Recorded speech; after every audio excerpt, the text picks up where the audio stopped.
원씩 구독해주시면 알찬 영상으로 보답하겠습니다. 좋아요를 누르시면 알고리즘의 물결을 타고 신나게 영상 제작할 힘이 납니다. 제1장 당신에게 가장 중요한 단어는 무엇인가? 중요한 일만 파고들어라. 원하는 일이 어떤 것이든 최고의 성공을 원한다면 접근 방법은 늘 같은 방식이어야 한다. 핵심 속으로 파고들어야 한다. 파고든다는 것은 곧 자신이 할 수 있는 다른 모든 일을 무시하고 반드시 해야만 하는 일에만 집중하는 것을 뜻한다. 또한 모든 일의 중요성이 똑같지 않음을 인식하고 가장 중요한 일을 찾아내는 것이다. 탁월한 성과는 당신의 초점을 얼마나 좁힐 수 있느냐와 밀접하게 연결되어 있다. 하지만 대부분의 사람들은 이렇게 생각하지 않는다. 이들은 커다란 성공은 시간이 아주 오래 걸리고 매우 복잡한 과정을 거쳐야 한다고 생각한다. 그래서 그들의 달력과 할 일 목록에는 너무 많은 것들이 담겨 감당할 수 없을 지경에 이른다. 성공은 점점 더 멀게만 느껴지고 결국 보잘것없는 결과에도 만족해야 하는 일이 생기게 된다. 사람들은 이를 양에 따라 성과가 점점 더 쌓이기를 바라는데 그렇게 하려면 더하기가 아닌 빼기가 필요하다. 핵심을 파고들게 되면 단 하나만을 바라보게 된다. 그게 가장 중요하다. 제2장 도미노 효과. 남다른 성과를 얻으려면 남다른 성과를 얻기 위해선 삶에서 도미노 효과를 만들어내야 한다. 도미노를 쓰러뜨리는 일은 생각보다 단순하다. 그래서 매일 우선순위를 새로 정하고 첫 번째 도미노 조각을 찾은 다음 그것이 넘어질 때까지 있는 힘껏 내리친다. 훌륭한 성공은 동시다발적으로 일어나는 것이 아니라 순차적으로 일어난다. 선형으로 시작된 것이 기하급수적으로 변한다. 올바른 결정을 내리고 그 다음에 또 한 가지 올바른 결정을 내린다. 시간이 흐르면서 이것들이 쌓이다 보면 성공의 잠재력이 본물 터지듯 발산된다. 지식이 풍부하거나 숙련된 기술을 가졌거나 많은 일을 해낸 사람이 있다면 그것은 오랜 시간에 걸쳐 알고 닦고 해낸 것이다. 핵심은 오랜 시간이다. 성공은 연속하여 쌓인다. 단 한 번에 하나씩이다. 제3장 성공은 반드시 단서를 남긴다. 혼자 성공하는 사람은 없다. 한 사람의 힘이 얼마나 큰 차이를 만들어내는지 알 수 있다. 월트 디즈니는 졸업 후 신문사에 들어가 만화를 그리고 싶었지만 일자리를 구할 수 없게 되자 사업가 겸 은행가였던 그의 형 로이가 월트 디즈니를 아트 스튜디오에 취직시킨다. 그는 그곳에서 애니메이션을 배웠고 그때부터 애니메이션 만화를 그리게 된다. 월트 디즈니의 한 사람은 바로 형인 로이였다. 월마트의 창업주 샘 월튼에게 있어 한 사람은 첫 소매점인 벤 프랭클린 가맹점을 시작할 수 있도록 $20,000를 빌려준 장인 롭슨이었다. 롭슨은 월튼이 첫 번째 월마트를 열었을 때 매장 확대를 위해 건물 주인에게 몰래 $20,000를 지불하기도 했다. 알베르트 아인슈타인에게는 최초의 멘토 막스 탈무드가 있었다. 10살 먹은 아인슈타인에게 수학과 과학, 철학의 핵심 개념을 가르친 사람이 바로 그였다. 막스 탈무드는 어린 아인슈타인을 지도하는 6년 동안 일주일에 한 번씩 그의 가족들과 식사를 하기도 했다. 세상 사람들은 존 레논과 폴 맥카트니가 서로의 음악 세계에 어떤 영향을 주었는지는 잘 알고 있지만 당신 음반 녹음 스튜디오에 조지 마틴이라는 사람이 있었다는 사실은 잘 모른다. 음악에 들어간 오케스트라 연주와 기악 편성뿐 아니라 초기 음반의 수많은 키보드 연주는 거의 대부분 마틴이 작곡하거나 연주한 것이다. 사람에게는 누구나 자신에게 최초로 영향을 끼치고 자신을 훈련시키고 혹은 관리해준 가장 중요한 단 한 사람이 있기 마련이다. 누구도 홀로 성공할 수 없다. 그 누구도. 성공에 관한 잘못된 6가지 믿음. 1. 모든 일이 다 중요하다. 2. 멀티태스킹은 곧 능력이다. 3. 성공은 철저한 자기관리에서 나온다. 4. 의지만 있다면 못할 일은 없다. 5. 일과 삶의 균형이 필요하다. 6. 크게 버리는 일은 위험하다. 제4장 모든 일이 다 중요하다. 성공에 대한 잘못된 믿음. 할 일 목록 대신 성공 목록을 만들어라. 성공하는 사람들은 꼭 해야 하는 일을 잘 알아보는 해안을 가지고 있다. 그들은 언제나 뚜렷한 우선순위를 가지고 일한다. 단순한 목록에 불과한 할 일 목록은 우리를 엉뚱한 길로 인도할 수 있다. 할 일 목록에는 본디 성공이라는 의도가 빠져 있다. 사실 대부분의 할 일 목록은 그저 생존 목록, 즉 그날 하루와 삶을 버텨낼 수 있게 해주는 목록일 뿐 각각의 나를 성공적인 삶으로 이어주는 디딤돌이 될 수는 없다. 성과와도 아무 관련이 없다. 우리는 할 일 목록 대신 성공 목록을 만들어야 한다. 남다른 성과를 내기 위해 의도적으로 만든 목록 말이다. 제5장 멀티태스킹은 곧 능력이다. 성공에 대한 잘못된 믿음. 착각과 실수의 진짜 이유. 실제로 한 번에 2가지 일을 하면 무슨 일이 벌어지는가? 간단하다. 2가지 일이 따로 분리된다. 우리 뇌 속에는 여러 개의 통로가 있고 그로 인해 우리는 두뇌 속 서로 다른 부분에서 서로 다른 종류의 데이터를 처리할 수 있다. 한 번에 2가지 일을 할 수는 있지만 한 번에 2가지 일에 모두 효과적으로 집중할 수는 없다. 한 번에 2가지 이상의 일을 하려 애쓰는 것은 집중력을 분산시켜 그 2가지 일 모두에 좋지 않은 결과를 가져올 수 있다. 그러면 멀티태스킹이 우리의 두뇌를 어떻게 합선시키는지 알아보자. 1. 하나의 작업에서 또 다른 작업으로 이리 뛰고 저리 뛰다 보면 두뇌가 새로운 작업에 맞춰 방향을 전환하느라 귀한 시간을 버리게 된다. 그러게 낭비된 시간이 아무리 적어도 오랫동안 쌓이면 많아질 수밖에 없다. 연구 결과에 따르면 우리는 멀티태스킹의 비효율성으로 인해 매일 평균 28%의 근로시간을 낭비한다고 한다. 2. 멀티태스커들은 그렇지 않은 사람들보다 더 많은 실수를 저지른다. 올바르지 못한 의사결정을 내리는 경우도 많아진다. 기본 정보가 더 중요할 때마저도 그것보다 더 새로운 정보를 선호하기 때문이다. 3. 멀티태스커들은 수명을 단축시키고 행복을 빼앗아가는 스트레스를 더 많이 경험한다. 여러 매체를 한 번에 보려는 멀티태스커들은 화면이나 채널을 돌리면서 도파민이 분비되어 짜릿함을 느끼고 이것은 중독성까지 있다고 한다. 그런 자극이 사라지면 금세 지루함을 느낀다. 집중력의 결핍은 업무 말고도 우리의 개인적인 삶에 어떤 영향을 미치는가? 작가인 데이브 크렌쇼는 이렇게 썼다. 우리가 함께 사는 사람이나 함께 일하는 사람들은 우리의 관심을 온전히 받을 권리가 있다. 그들을 향한 관심이 분산되거나 그들에게 단편적인 시간만을 내주거나 관심이 이리 갔다 저리 갔다 하면 거기에 들어가는 시간만 낭비되는 것이 아니다. 결국 그들과의 관계를 망치고 말 것이다. 제육장 성공은 철저한 자기관리에서 나온다. 성공에 대한 잘못된 믿음. 대부분의 사람들이 생각하는 것과 달리 성공은 끊임없이 자신을 훈련시켜야 하는 마라톤 경기가 아니다. 성과를 올리기 위해 언제나 절제된 행동만 하고 모든 면에서 자리관리가 철저한 사람이 될 필요는 없다. 사실 성공은 단거리 경주다. 건전한 습관이 자리를 잡을 때까지만 자신을 훈련시켜 달리는 단거리 전력 질주인 셈이다. 생각보다 훨씬 적은 자기 통제력만으로도 성공할 수 있다. 그 이유는 단 하나다. 성공은 옳은 일을 해야 얻는 것이지 모든 일을 다 제대로 해야 얻을 수 있는 것이 아니기 때문이다. 성공을 이루는 비결은 올바른 습관을 선택하고 그것을 확립하기에 필요한 수준만큼의 통제력을 갖추는 것이다. 그게 전부다. 이 습관이 삶의 일부가 되면 당신도 남의 눈에 자기관리가 철저한 사람처럼 보이겠지만 당신 스스로는 그 일을 하는데 어려움을 느끼지 않을 것이다. 강력한 습관을 얻기 위해 선택적인 집중을 실천한 사람, 당신은 바로 그런 사람이 될 것이다. 당신에게 필요한 시간 66일. 2009년 연구진은 학생들에게 이러한 질문을 던졌다. 새로운 습관을 형성하기까지 얼마나 오래 걸리는가? 연구원들은 학생들에게 다이어트 목표를 세우게 하고 일정 기간 동안 운동을 하게 한 뒤 그들의 진척 과정을 관찰했다. 그 결과 그들이 새로운 습관을 들이는 데는 평균 66일이 걸리는 것으로 나타났다. 전체적으로 보면 18일에서 254일까지 다양했지만 행동이 습관으로 자리 잡는 데는 평균 66일이 걸렸고 쉬운 행동은 그보다 더 짧게 힘든 행동은 더 오래 걸렸다. 자기개발 전문가들은 변화를 만드는데 21일이면 충분하다고 주장하지만 그것을 뒷받침하는 과학적인 연구 자료는 찾을 수 없다. 호주의 과학자 메건 오튼과 켄 챙은 습관 형성과 관련된 후광 효과의 증거를 찾아냈다. 그들이 실시한 연구에서 긍정적인 습관을 들이는데 성공한 학생들은 스트레스를 덜 받고 충동 구매가 줄었으며 식습관도 나아졌다. 또 술, 담배, 커피 소비가 줄었고 TV를 보는 시간도 줄었으며 심지어 설거지도 미루지 않고 제때 하게 되었다고 했다. 좋은 습관을 가진 사람들이 다른 이들보다 무엇이든 더 잘 해내는 것처럼 보이는 것도 이 때문이다. 그들은 가장 중요한 일을 주기적으로 하는 법을 알고 그 결과로 다른 모든 일이 더 쉬워지는 것이다. 제7장 의지만 있다면 못할 일은 없다. 성공에 대한 잘못된 믿음.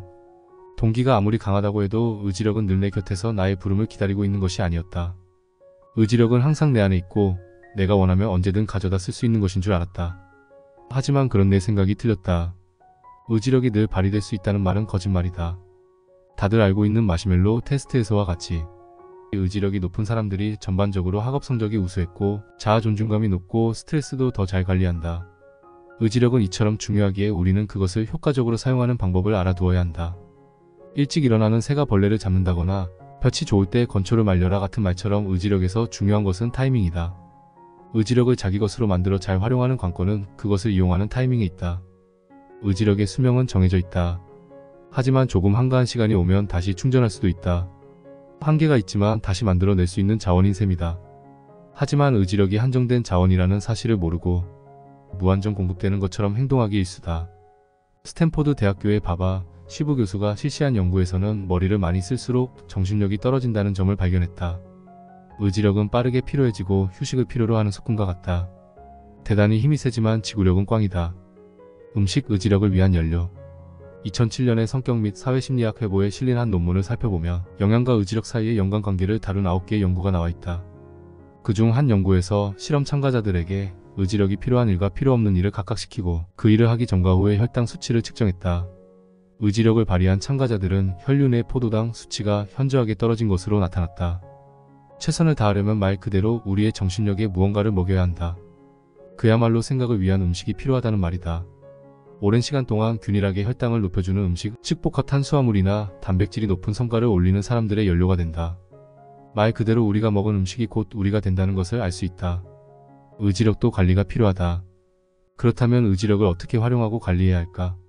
의지력에 대해 생각하고 주의를 기울여라. 의지력이 가장 높을 때 가장 중요한 일을 우선으로 처리해야 한다. 다시 말해 중요한 일은 하루 중 가장 의지력이 충만한 시간에 하라는 뜻이다. 의지력을 떨어뜨리는 행동들은 다음과 같다. 새로운 행동 시작하기, 집중을 흐트러뜨리는 것들을 걸러내기, 유혹에 저항하기, 감정을 억누르기, 공격성을 억제하기, 충동을 억누르기, 시험 치르기, 다른 이들에게 좋은 인상을 남기려 애쓰기, 두려움을 극복하기, 원치 않는 일을 하기 등이다. 이러한 의지력을 떨어뜨리는 행동들을 하고 나면 정작 가장 중요한 일을 할 때쯤엔 하나도 남아있지 않게 될 것이다. 의지력에 관한 한 타이밍이 무엇보다도 중요하다. 올바른 일을 하고 있을 때는 다른 어떤 것에도 정신이 팔리거나 엉뚱한 길로 빠지지 않게 의지력을 최대한으로 끌어올릴 필요가 있다.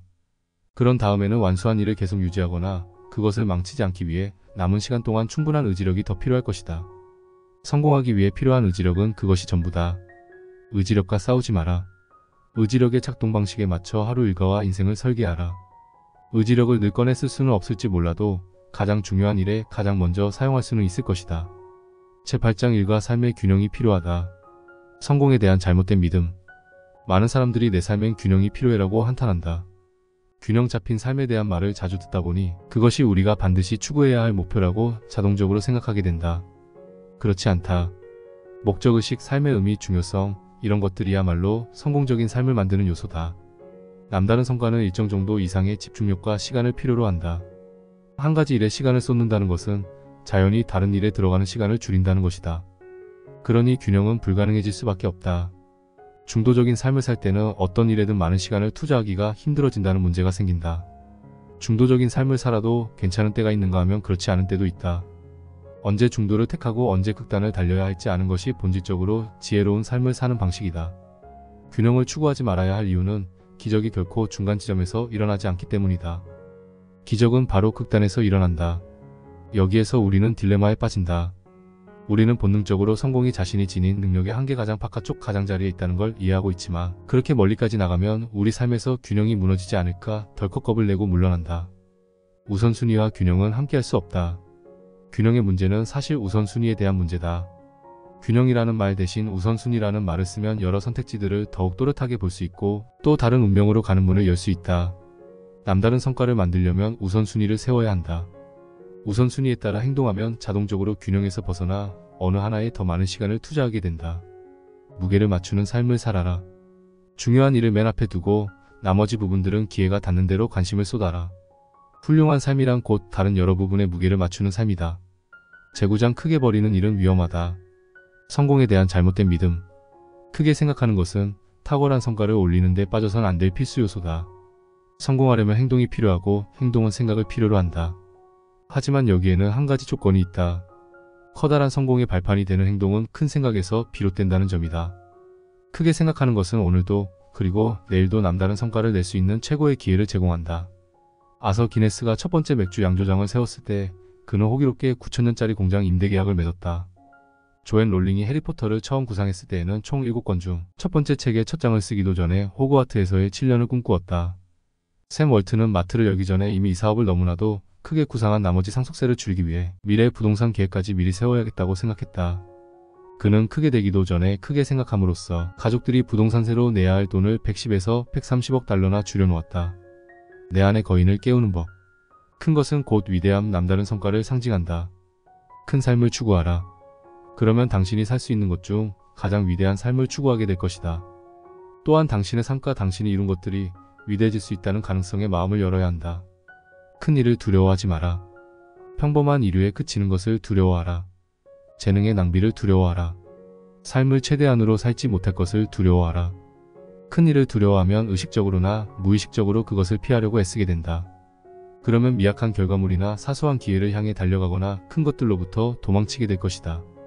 작은 생각으로 삶까지 작게 쪼개지 마라. 크게 생각하고 목표를 높게 잡고 대담하게 행동하라. 그런 다음 삶을 얼마나 크게 만들 수 있을지 보라. 용기가 두려움을 느끼지 않는 것이 아니라 두려움을 넘어서는 것이라면 크게 생각하는 것은 의구심을 느끼지 않는 것이 아니라 그것을 넘어서는 것이다. 크게 생각하고 크게 살아야만 자신의 삶과 일에서 진짜 잠재력을 경험할 수 있다.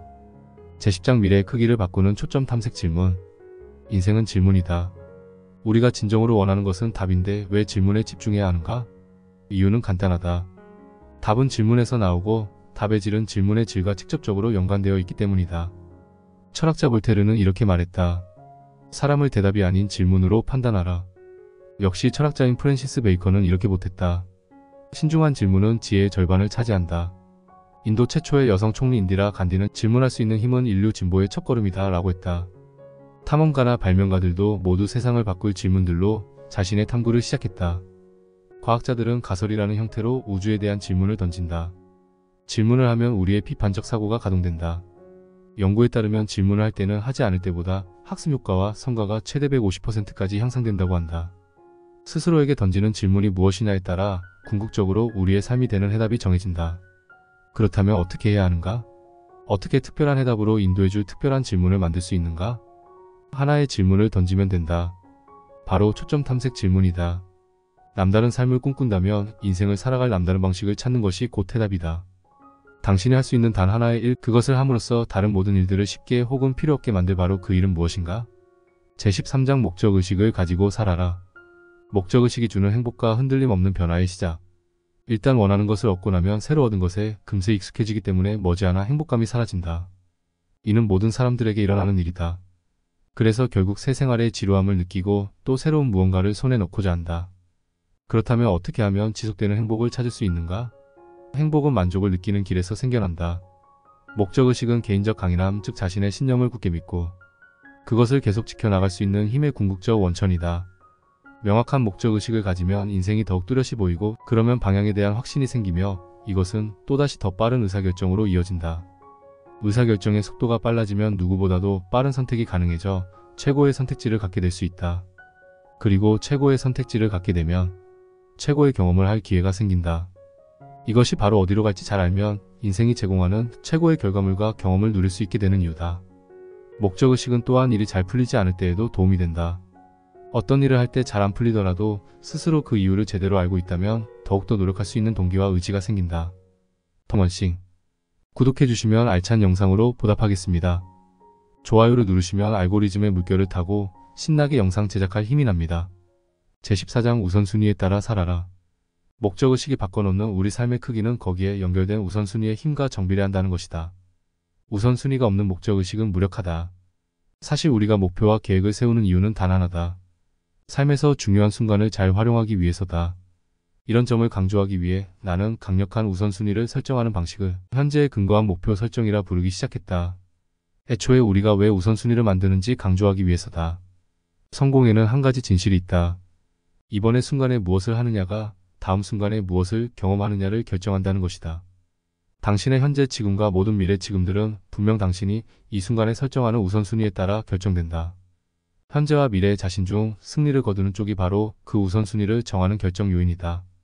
사람들은 작은 보상보다는 큰 보상을 좋아하면서도 현재의 보상과 미래의 보상을 비교할 때는 현재의 보상을 훨씬 더 선호한다. 미래의 보상이 훨씬 크더라도 말이다. 경제학자들은 오래전부터 이 사실을 알고 있었다. 이것은 흔히 발생하는 현상으로 과도한 가치 폄하라고도 불린다. 보상이 먼 미래에 발생할수록 그것을 달성하고자 하는 즉각적인 동기가 줄어든다는 것이다. 그래서 사람들은 미래의 것이 현재의 것보다 작다고 오해하고 가치를 폄하한다. 다음 글을 소리내어 읽어보라. 오늘의 목표를 바탕으로 최종 목표, 5년의 목표, 올해의 목표, 이번 달의 목표, 이번 주의 목표, 오늘의 목표를 위해 내가 지금 당장 할 수 있는 단 하나는 무엇인가? 오늘을 당신이 가진 모든 내일과 연결시켜라. 이를 뒷받침하는 연구 결과도 있다. 총 262명의 학생들을 대상으로 시각화가 결과에 어떤 영향을 미치는지 조사했다. 학생들을 두 그룹으로 나누고 한 그룹의 학생들은 원하는 결과를 마음속에 그려보았고, 예를 들어 시험에서 A학점을 받는 것, 다른 한 그룹은 원하는 결과를 얻기 위해 필요한 과정시험에서 A학점을 받기 위해 필요한 공부 과정 등을 머릿속에 그렸다. 결론적으로 말하면 과정을 시각화한 학생들이 전반적으로 더 나은 결과를 얻었다. 스스로에게 이런 질문을 해보아라. 당신은 지금 어디로 가고 있고 최종적으로 어디에 있고 싶습니까? 그리고 자신이 찾은 답을 종이에 적는 것이다. 이것은 다 아는 조언이지만 그러는 데는 다 이유가 있다. 효과적이기 때문이다. 그리고 실천만 하면 된다. 15장 생산성을 위해 살아라. 우리가 하는 일이 중요할 때도 있고 중요하지 않을 때도 있지만 기억해야 할 것은 오직 중요한 일만이 우리 삶을 결정짓는 요소로 작용한다는 점이다. 중요하지 않은 일이 우리 삶에 미치는 영향은 그리 크지 않다. 결국 자신에게 중요한 일을 하고 거기서 최대의 효과를 이끌어내는 순간 탁월한 성과가 나온다. 대부분의 사람들은 늘 시간이 부족하다고 말한다. 하지만 중요한 시간을 미리 정해두면 절대로 부족하지 않다. 해야 할 일은 반드시 끝나도록 만드는 방법이기도 하다. 알렉산더 그레이엄 벨은 이렇게 말했다. 지금 주어진 일에 모든 생각을 집중하라. 햇빛은 초점을 맞출 때까지 절대로 종이를 태우지 못한다. 시간을 확보하는 일은 에너지를 집중시킬 뿐만 아니라 가장 중요한 일에 힘을 쏟게 해준다. 생산성을 높이는 가장 강력한 도구다. 생산적인 사람들의 하루는 보통 사람들의 일상과는 완전히 다르다. 하나의 활동에서 월등하게 의미 있는 결과가 나온다면 바로 그 하나의 행동에 월등히 많은 시간을 투자해야만 한다. 남다른 성과를 올리고 위대함을 경험하기 위해 필요한 다음의 3가지 시간을 순서에 따라 확보해보자. 1. 휴식 시간 확보하기. 성공한 사람들은 매년 휴가 계획을 정하며 한 해를 시작한다.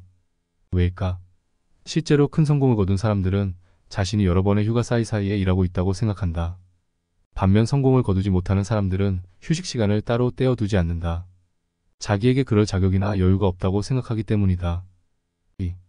단 하나의 일을 할 시간 확보하기. 생산성이 높은 사람들, 즉 탁월한 성과를 내는 사람들은 단 하나의 일을 중심으로 하루 일과를 계획한다. 그들이 매일 잡는 가장 중요한 약속은 자신과의 약속 시간이며 절대 그것을 어기는 법이 없다. 따로 떼어둔 시간 내에 단 하나의 일을 마치고 시간이 남는다고 해서 반드시 하루 일과를 끝낼 필요는 없다. 그런 경우 그들은 초점 탐색 질문을 이용해 남은 시간을 어떻게 활용할지 정한다. 관건은 하루 중 최대한 이른 시간 중에 단 하나의 일을 할 시간을 따로 확보해 놓는 것이다. 출근하여 급한 일을 처리할 시간을 30분에서 1시간 정도로 정리하고 곧장 단 하나의 일로 넘어가라. 하루에 4시간을 따로 정해두어라. 시간을 그보다 더 늘릴 수 있다면 그렇게 하는 게 좋다. 유혹하는 글쓰기에서 저자 스티븐 킹은 자신의 작업 흐름을 다음과 같이 설명했다. 나의 일정은 꽤 명확히 정해져 있다. 아침 시간은 무엇이든 새로운 일, 현재의 집필 같은 것을 하는 시간이다. 오후에는 낮잠을 자고 편지를 쓴다.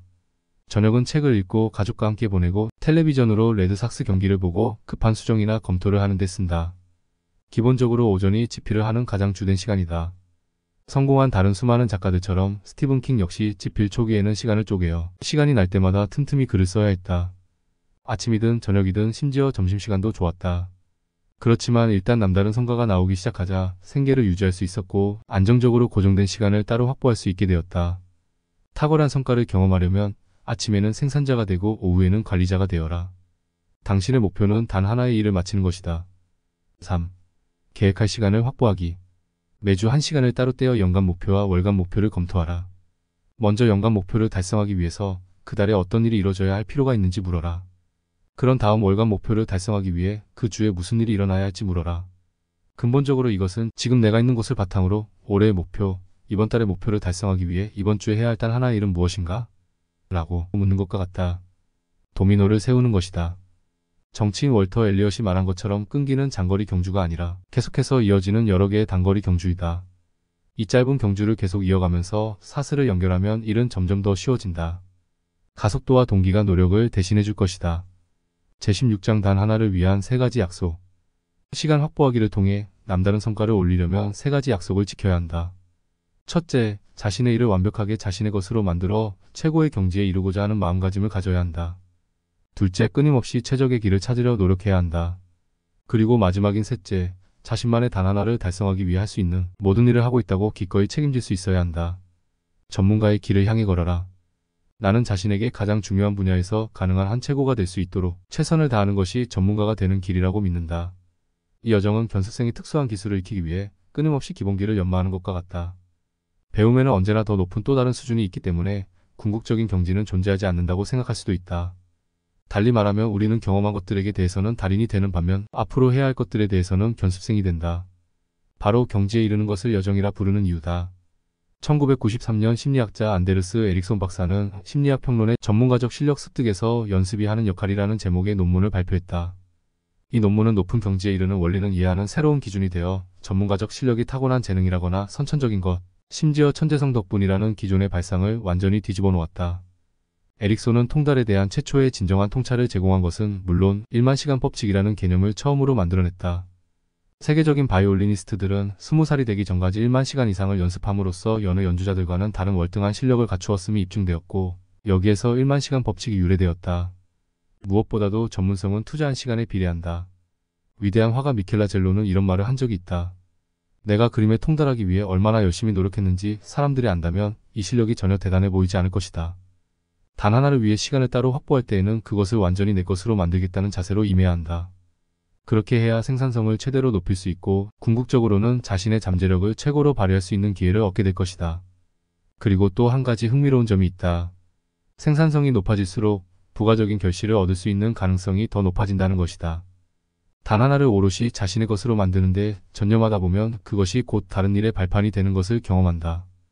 또한 일의 속도마저 빠르게 해준다는 것을 깨닫게 될 것이다. 지식은 또 다른 지식을 가져다주고 기술은 또 다른 기술 위에 쌓인다. 도전에서 목적의식으로 이동하라. 무언가의 경지에 이르는 길은 그냥 최선을 다하는 것이 아니다. 최고의 결과를 얻기 위해 가장 알맞은 방법으로 노력할 수 있어야 한다. 시간 확보하기 위해서 최대한 많은 것을 얻어내려면 자신의 일하는 방식을 지속적으로 개선하는 일이 무엇보다도 중요하다. 이것을 나는 도전에서 목적의식으로의 이동이라고 부른다. 무슨 일을 할 것인지 정할 때 한계를 두어선 안 된다. 인생에서 돌파구를 찾고 싶다면 새로운 아이디어와 일하는 방식에 대한 생각을 넓힐 필요가 있다.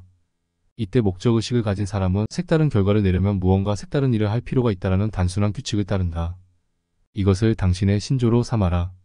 그러면 난관을 극복할 새로운 실마리가 보일 것이다. 자신의 성과가 이 정도면 충분한 수준에 도달하면 더 나아지려는 노력을 중단하는 사람들이 너무 많다. 경지에 오른 사람들은 끊임없이 자신의 목표를 높이고 현재의 한계를 넘어서도록 스스로를 격려하며 영원히 견습생의 위치에 남음으로써 이러한 오류를 피한다. 작가이자 기억력 챔피언인 조슈아 포어는 이렇게 사람들이 안주하는 지점을 오케이 고원이라 부른다. 우리는 그럭저럭 괜찮은 수준에 올랐다고 생각되면 즉각 배움의 스위치를 꺼버린다. 그때부터는 발전하고자 하는 적극적인 노력 없이 그대로 항로만 유지하면서 성취의 가장 흔한 한계, 즉 오케이 고원을 만나 거기에 안주하고 마는 것이다. 할 수 있는 최선을 다했는데 그 결과가 나올 수 있는 최고라는 확신이 들지 않는다면 도전적 방식에서 벗어나 목적의식을 지닌 방식으로 시도해보아라. 더 나은 모델과 시스템, 더 멀리 갈 수 있는 방법들을 찾아라. 그런 다음 새로운 사고와 기술, 인간관계를 동원하여 그것들을 실행에 옮길 수 있도록 애써라. 단 하나를 위해 따로 떼어둔 시간에는 목적의식을 갖고 돌진하여 자신의 잠재력을 마음껏 펼쳐라. 책임감을 갖고 살아라. 자신의 결과에 대해 다른 누구도 아닌 스스로 책임을 지는 것이야말로 성공을 위해 할 수 있는 가장 강력한 행동이다. 그런 의미에서 책임감은 이 세 가지 약속 가운데에서 가장 중요하다. 책임감이 없다면 전문가가 되기 위한 길이 도전과제를 만나는 바로 그 순간에 급작스레 끝나버릴 것이다. 또 그것이 없다면 여정 중간에서 마주치는 성취의 한계를 어떻게 넘어야 할지 알 수 없을 것이다. 책임감 있는 사람들은 다른 이들이 꿈에만 그리는 결과를 손에 넣는다. 예를 들어 고객들이 갑자기 줄어들었을 때 책임감 있는 관리자는 즉각 현실에 집중한다. 그리고는 지금 상황이 정확히 어떤지 조사를 시작한다.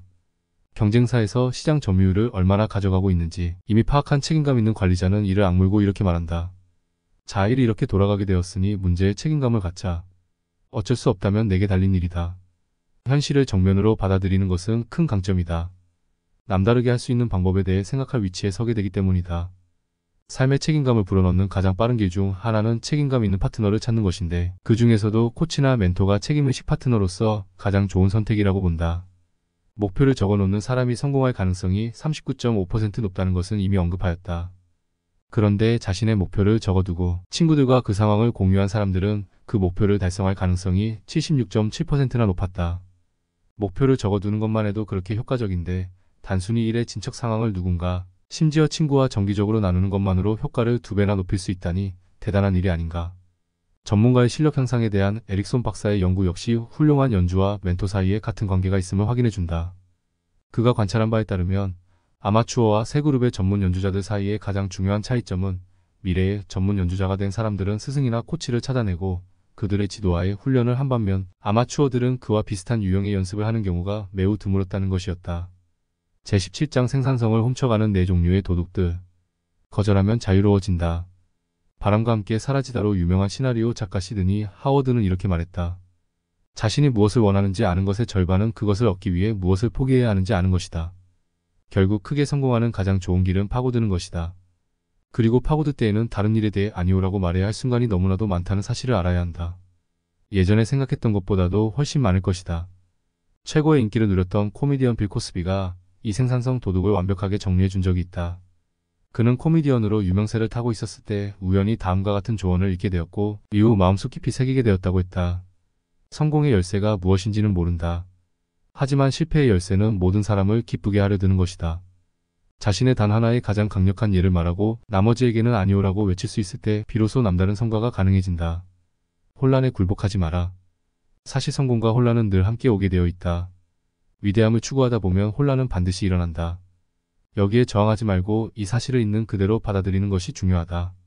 오스카상을 수상한 적 있는 유명한 영화 감독 프랜시스 포드 코폴라는 이렇게 이야기한 바 있다. 큰 규모로 혹은 강한 열정을 가지고 시작하는 일은 혼란을 불러오게 되어 있다. 달리 말해 거기에 익숙해지고 이를 극복하라는 말이다. 그저 상황의 희생자가 되지만 마라. 도저히 할 수 없어. 라는 재단 위에 자신의 시간을 제물로 바치지 마라.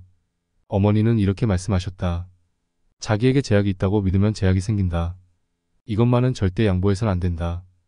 곰곰이 생각하여 길을 찾아내라. 반드시 그래야 한다. 신체적 에너지를 무시하지 마라. 높은 업적과 남다른 성과는 많은 에너지를 필요로 한다. 그렇다면 어떻게 해야 하는가? 스스로를 정교한 생물학적 기계로 여기고 높은 생산성을 얻기 위해 매일 에너지 사용 계획을 세워라. 정신적 건강을 위해 명상과 기도로 하루를 시작하여 자신의 목적을 상기하고 마음을 다잡는 것으로 아침을 열어라. 몸에 좋은 식품을 섭취할 수 있는 방법들을 찾아내고 그런 다음 일주일씩 식단을 짜라. 연료를 채운 다음에는 운동을 통해 스트레스를 줄이고 몸을 단련시켜라. 가족들과 시간을 보내지 못했다면 그들을 찾아가 만나라. 안아주고 이야기하고 함께 웃어라. 애초에 일을 하는 이유가 그들 때문임을 기억하게 됨과 동시에 일찍 집에 들어갈 수 있도록 최대한 생산성을 높이려는 동기가 샘솟을 것이다. 생산적인 사람들은 정서적 에너지를 연료로 더욱 활발히 움직인다. 그러한 기분이 그들의 마음을 가득 채우고 발걸음을 더욱 가볍게 한다. 정신적 에너지를 위해 목표를 세우고 계획을 짜고 달력에 표시한다. 마지막으로 잠들 시간이 되면 최소한 8시간은 숙면을 취하도록 한다. 이러한 계획을 통한 생산성 향상의 비결은 다음과 같다. 오전 시간을 에너지 보충에 투자하면 별다른 노력을 기울이지 않아도 남은 하루를 잘 버텨낼 수 있다. 하루 종일 완벽한 하루를 보내는데 초점을 맞출 것이 아니라 매일 아침 활기찬 시작을 하는데 전념하라. 정오까지 생산성 높은 시간을 보낼 수 있다면 나머지 시간도 자연스럽게 따라올 것이다. 오전을 잘 구성하는 것이 곧 남다른 성과를 낼 수 있는 가장 쉬운 길이다. 환경을 내 편으로 만드는 법. 성공하려면 주변 환경이 당신의 목표 달성을 도와줘야 한다. 당신의 환경은 간단히 말해 당신이 매일 만나는 사람과 매일 경험하는 일들을 뜻한다. 오프라 윈프리 역시 당신을 더욱 높은 곳까지 끌어올려줄 사람으로 주변을 채워라. 라고 말했다. 자신에게 유익한 사람들로 주변을 채우는 것이야말로 우리가 반드시 해야 할 일이다. 당신의 목표를 지지해줄 사람들을 찾고 그렇지 않은 사람들을 멀리하라. 당신의 삶 속에 자리한 사람들은 당신에게 막대한 영향력을 미칠 것이다. 발휘하는 영향력에 따라 그들을 대접하고 그들이 당신을 원하는 방향으로 이끌어줄 수 있도록 만들어라. 제18장 위대함으로 가는 변화의 시작. 한 번에 한 걸음씩이라는 표현은 진부할지 몰라도 영원한 진리다. 목표가 무엇이든 목적지가 어디든 자신이 원하는 어딘가로 가는 여정은 언제나 한 걸음으로 시작한다. 지금부터 한 가지 해주었으면 하는 일이 있다. 눈을 감고 자신의 삶을 최대한 크게 상상해본다. 지금까지 꿈꿨던 그 무엇보다도 크게 말이다. 보이는가? 자, 이제 눈을 뜨고 다음을 잘 읽어주길 바란다. 당신이 무엇을 보았든 당신에게는 그곳을 향해 움직일 수 있는 역량이 있다. 그리고 당신이 목표로 하는 것이 상상할 수 있을 만큼 거대할 때 당신은 아주 큰 삶을 살게 될 것이다. 크게 사는 것은 그렇게나 간단하다. 다른 한 가지 방법을 알려주겠다. 현재의 소득을 종이에 적고 거기에 아무 숫자나 곱해라. 24, 10, 20 아무 것이나 상관없다. 그 숫자를 바라보면서 스스로에게 이렇게 물어라. 지금 내가 하고 있는 행동들이 향후 5년 내에 내게 이 금액의 소득을 가져다 주겠는가? 그렇다는 답변이 나왔는가? 그러면 그렇지 않겠다는 답변이 나올 때까지 계속 거기에 1을 곱해라. 그럼 다음 행동이 위의 질문에 맞도록 행동을 수정하라. 그러면 크게 살 수 있다. 개인 소득은 하나의 예에 불과하다. 이러한 사고방식은 당신의 정신적 행복, 건강한 신체, 개인적 인간관계, 커리어나 업적, 사업적 성공을 비롯해 당신에게 중요한 것이라면 어디에든 적용할 수 있다. 사고의 한계를 높이면 삶의 한계 역시 넓힐 수 있다. 더 큰 삶을 상상할 때에만 큰 삶을 가질 수 있는 희망이 생긴다. 문제는 최대한 큰 삶을 살려면 생각만 크게 하는 것이 아니라 거기에 이르는 데 필요한 행동을 취해야 한다는 것이다. 남다른 성과를 얻으려면 단 하나를 파고들어야 한다. 완전히 성숙한 것을 처음부터 손에 넣을 수는 없다. 당신이 손에 넣을 수 있는 것은 작은 것과 그것을 크게 키울 수 있는 기회뿐이다. 작게 생각하면 당신의 삶도 작은 상태로 머물 것이다. 하지만 크게 생각하면 당신의 삶이 크게 자랄 기회가 생긴다. 선택은 당신의 몫이다. 남다른 성과로 가는 길은 다른 무엇보다도 믿음을 바탕으로 다져진다. 자신의 목적의식과 우선순위를 믿을 때에만 비로소 단 하나를 추구할 수 있다. 그리고 자신의 단 하나에 대한 확신이 들면 그 일을 행하기 전에 가졌던 그 어떤 망설임도 이겨낼 힘이 생길 것이다. 오래된 미래가 건네는 조언. 앞으로 20년 뒤 당신은 하늘보다 하지 않을 일을 후회하게 될 것이다. 그러니 배를 묶은 밧줄을 풀어라. 안전한 부두를 떠나 항해하라. 무역풍을 타라. 탐험하고 꿈꾸고 발견하라. 마크 트웨인. 가치 있는 삶을 측정하는 방법에는 여러 가지가 있겠지만 그 중에서도 가장 확실한 것은 그 삶의 후회가 얼마나 있느냐를 알아보는 것이다.